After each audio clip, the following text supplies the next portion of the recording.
गौ मतदाता संकल्प यात्रा के जरिए बिहार के बक्सर पहुंचे जगत गुरु शंकराचार्य स्वामी अविमुक्तेश्वरानंद सरस्वती, जहां सनातनी राजनीति का उनके द्वारा शंखनाद किया गया।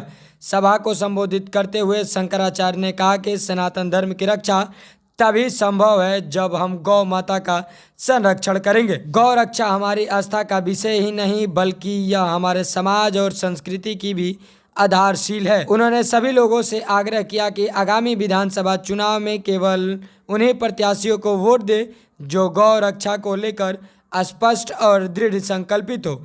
इस मौके पर हमारे संवाददाता अनीस पाठक ने उनसे खास बात की।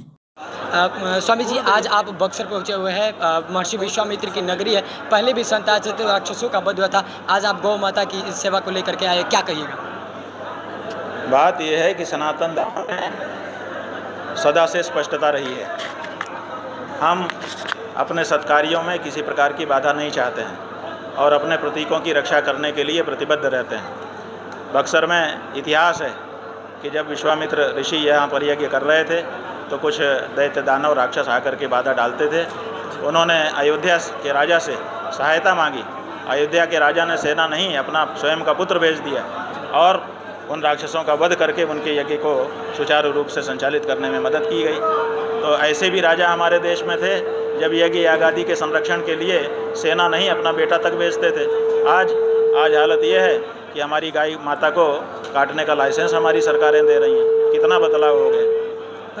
पहले चुनाव से पहले जो है वो आप आ गए हैं। अभी चुनाव बिहार में होने वाला है, उसको लेकर गौ माता को लेकर के आए हैं आप। क्या लगता है चुनाव में कुछ बदलाव दिखेगा क्या? अब क्या दिखेगा क्या नहीं दिखेगा ये हम नहीं जानते, हम भविष्य नहीं जानते हैं और राजनीति के पंडित भी नहीं हैं हम।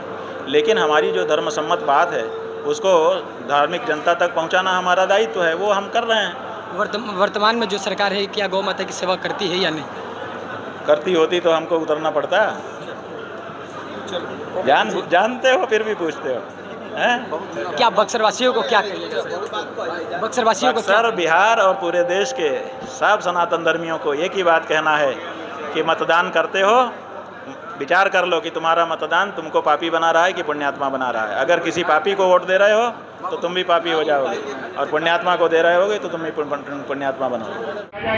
ने अपना राज्य देने से उनको मना कर दिया कि सामान्य रूप से बड़ा बेटा ही उत्तराधिकारी होता है, लेकिन तुमने हमारी आज्ञा नहीं मानी इसलिए तुमको राज्य से वंचित करता हूँ।